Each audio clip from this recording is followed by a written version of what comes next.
किसी को हम लोग आने के लिए नहीं कह सकते हैं। जी। कोई अगर हमारे साथ जुड़ना चाहेगा, नरेंद्र मोदी के नेतृत्व को स्वीकार करेगा, एनडीए की सरकार को मजबूत बनाने का काम करेगा, तो हम जो है से उसको सहर्ष स्वीकार करेंगे। नमस्कार, न्यूज फाउंडेशन देख रहे हैं आप। मैं हूं आपके साथ धीरज सिंह। जेडीयू संसदीय बोर्ड के अध्यक्ष उपेंद्र कुशवाहा क्या एक बार फिर से नीतीश कुमार का साथ छोड़ेंगे? ऐसा इसलिए क्योंकि पहले उन्होंने महागठबंधन और आरजेडी के नेता सुधाकर सिंह के खिलाफ टिप्पणी की, उसके बाद जेडीयू को कमजोर बताया। अब जब वो दिल्ली एम्स में भर्ती हैं तो बीजेपी के नेताओं ने उनसे मुलाकात की। हमारे साथ हैं पूर्व विधायक प्रेमरंजन पटेल जी। सर, आप भी कल गए थे उपेंद्र कुशवाहा जी से मुलाकात करने के लिए, क्या बात हुई? पहले उपेंद्र कुशवाहा जी एम्स में भर्ती है। जानकारी मिला कि उनकी तबीयत खराब है, एम्स में वो हैं, तो इस नाते देखने चले गए। उपेंद्र कुशवाहा जी हम सब लोग के पुराने सहयोगी रहे हैं, साथी रहे हैं, एनडीए गठबंधन में रहे हैं, केंद्र सरकार में मंत्री रहे हैं। तो ये दायित्व बनता था, कर्तव्य भी बनता था कि उपेंद्र कुशवाहा जी की स्वास्थ्य की जानकारी लेना। इस नाते गए थे उनसे मिलने। हमारे संबंध भी बेहतर है, अच्छे हैं, और राजनीति अपनी जगह होती है, लेकिन व्यक्तिगत संबंधों को निभाया जाता है। उसके नाते मैं उनसे मिलने और उनके स्वास्थ्य की जानकारी लेने एम्स में गए थे। लेकिन जिस तरीके से महागठबंधन और आरजेडी के नेता सुधाकर सिंह के खिलाफ उन्होंने कहा, जेडीयू को भी कमजोर बताया, उसके बाद इस तरह की मुलाकात, कहा जा रहा है कि आप बीजेपी के नेताओं का संदेश लेकर वहां गए थे।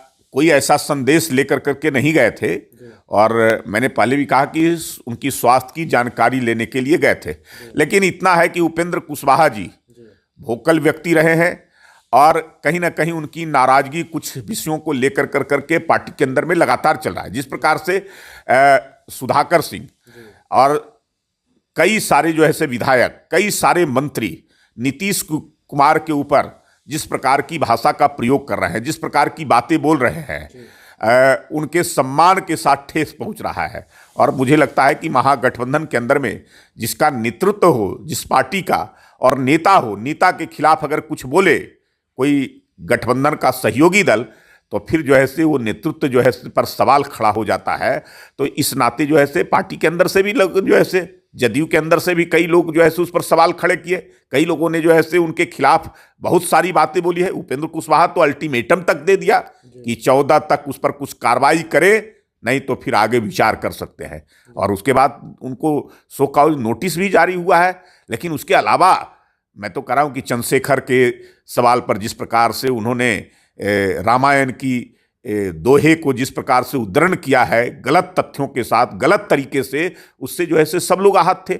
मुख्यमंत्री खुद उन्होंने कहा कि किसी भी धर्म को ठेस पहुंचाने की नहीं इजाज़त दी सकती है, कोई नहीं बोल सकता है किसी धर्म को। हर धर्म को मानने वाले लोग होते हैं, और करोड़ों करोड़ हिंदू धर्म के लोग जिनकी आस्था रामायण के साथ जुड़ी है, भगवान राम के साथ जुड़ी हुई है, और उसके साथ जो है से इस प्रकार का खिलवाड़ करना, उसके आस्था पर चोट करना, यह अपने आप में बहुत बड़ी बात थी। इस कारण जो है से वो दोनों महागठबंधन के अंदर, दोनों पार्टियों के अंदर में वाक युद्ध छिड़ा कह सकते हैं कि है। दोनों में आपस में तकरार चल रही है, और नीतीश कुमार जिसका नेतृत्व कर रहे हैं उनको सम्मान नहीं मिल रहा है। तो इसका भी जो है से आने वाले समय में देख सकते हैं कि क्या क्या जो है से परिस्थितियां बन सकती है। उपेंद्र कुशवाहा पुराने नेता रहे हैं, केंद्र में मंत्री भी रहे हैं, क्या लगता है उनके बीजेपी में आने के लिए आप लोग कहेंगे उनको, और उनके आने से क्या पार्टी को लाभ पहुंचेगा? देखिए, किसी को हम लोग आने के लिए नहीं कह सकते हैं।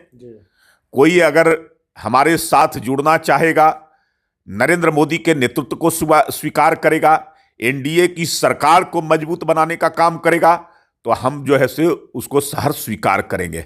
हमारी जो है से एक ही मंशा है, भारत को सर्वोच्च शिखर पर पहुंचाना, भारत को उन्नति के सर्वोच्च शिखर पर पहुंचाना, भारत को परम वैभव पर ले जाना, भारत को सर्वशक्तिमान, सर्वगुण संपन्न बनाना, विश्व गुरु बनाना। और वो विश्व गुरु नरेंद्र मोदी के नेतृत्व में आज जो है से उस ओर बढ़ चला है। उसमें मजबूती देने के लिए कोई अगर हमारा सहयोग करेगा, कोई हमारे साथ आना चाहेगा, तो निश्चित तौर पे हमारी नीतियों से जो साथ मिलकर करके काम करेगा, उसका हम जो है से स्वागत करेंगे। आप कह रहे हैं महागठबंधन में युद्ध छिड़ा हुआ है, तो लेकिन युद्ध के नाते आप उनको सलाह देंगे कि एक रास्ता ये बचा हुआ है, इसमें आ सकते हैं आप लोग? देखिए, हम लोग वो कोई सधे हुए पॉलिटिशियन है, वो कोई साधारण व्यक्ति नहीं है। बहुत सारे पदों को सुशोभित किए हैं, लंबे लंबे समय पार्टी तक का नेतृत्व किए हैं। अभी भी जदयू के अंदर में उनका बड़ा ओहदा है, एमएलसी हैं, जदयू संसदीय बोर्ड के अध्यक्ष हैं। तो उनको कोई सलाह कौन दे सकता है? वो खुद जो ऐसे समझदार व्यक्ति हैं, खुद निर्णय लेने वाले और क्षमतावान व्यक्ति हैं। जब भी कुछ इस प्रकार का होगा तो वो स्वयं निर्णय लेना जानते हैं। बहुत बहुत धन्यवाद। पूर्व विधायक प्रेमरंजन पटेल। दिल्ली से न्यूज़ फॉर नेशन के लिए मैं धीरज सिंह।